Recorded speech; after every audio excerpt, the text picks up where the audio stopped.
What's up guys, this is Javier and welcome to the review of the Milwaukee M12 Radio model 2590-20.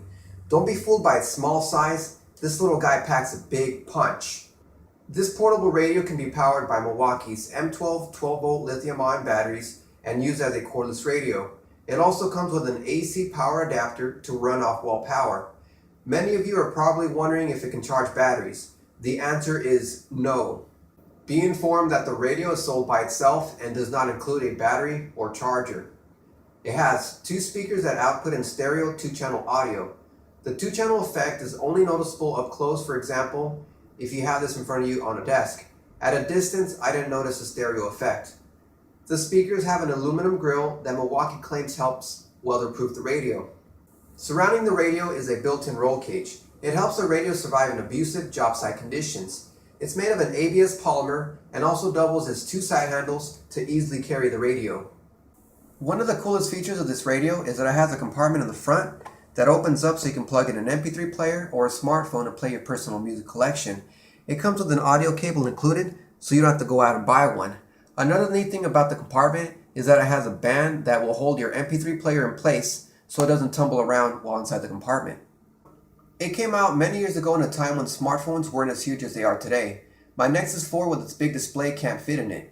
For those of you with iPhones, the good news is that it will fit an iPhone 4 or 4S. It fits, but just barely. The compartment is sealed to keep your MP3 device safe from moisture and dust.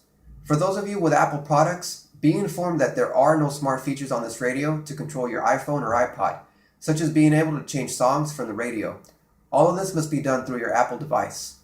The top of the radio features the antenna, which can be positioned to fine-tune reception and can be tucked in the back for storage.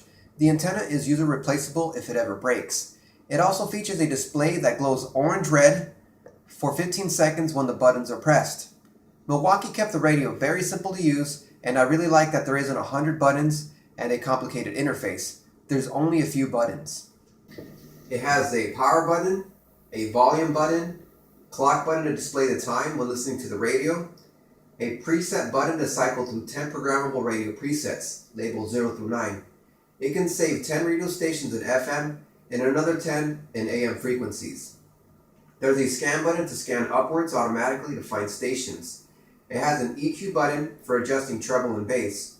I found the best sound quality by raising the treble to the max and setting the bass to positive 1 bar. The left and right arrow buttons serve two purposes. The main purpose is to adjust the radio frequency manually in increments, and the second purpose is to adjust the EQ settings. The last button is a mode button to toggle between FM, AM, and auxiliary for the MP3 player compartment.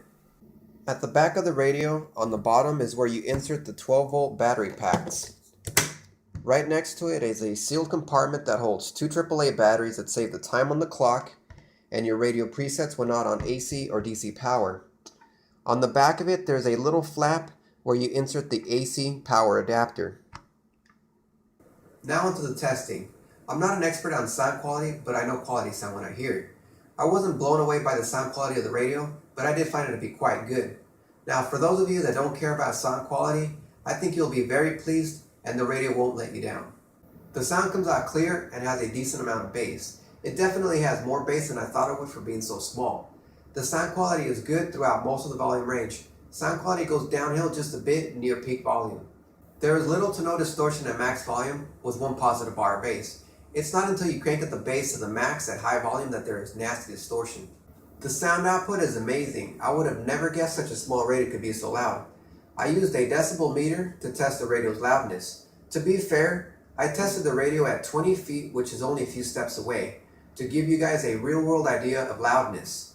At 53% volume, the radio averaged 59 decibels. At 80% volume, the radio averaged 76 decibels. And at max volume, the radio averaged 80 decibels. The max loudness observed was 86 decibels at 20 feet. This radio gets very loud. Now onto the radio's runtime. I used red lithium 1.5 amp hour battery packs, which are about a year and a half old. Obviously, your runtimes will vary depending on the size of your battery pack and how old it is. On 8 bars of volume, which is 53%, I got 6 hours and 16 minutes of runtime. On 12 bars of volume, which is 80%, I got 2 hours and 35 minutes. Obviously, you will get longer run times if you use a 2.0, 3.0, or even a 4.0 amp hour battery pack. Reception is about average on the radio. Don't expect the radio to perform any miracles. Strong stations will come in strong, and weak stations will come in weak. I live near the Los Angeles metropolitan area, and most stations are about 70 miles from me. Most stations came in well. There were a few that simply didn't show up, but in all fairness, those same stations don't show up in my car or home stereo. One thing that I felt was important to mention while testing the radio is that the reception will be affected on radio stations with weak reception, when the radio is about 10 to 11 feet from the M12 charger, but only when the battery is charging. There really isn't much to dislike or improve for the radio, although I would have liked it if it would charge the M12 batteries and if it had more radio presets, but I wouldn't consider those as deal breakers. Also, a Bluetooth function would have been nice. Well guys, this has been the review for the Milwaukee M12 Radio. Hope you guys enjoyed it. Thanks for watching, and don't forget to like my video and subscribe to my YouTube channel.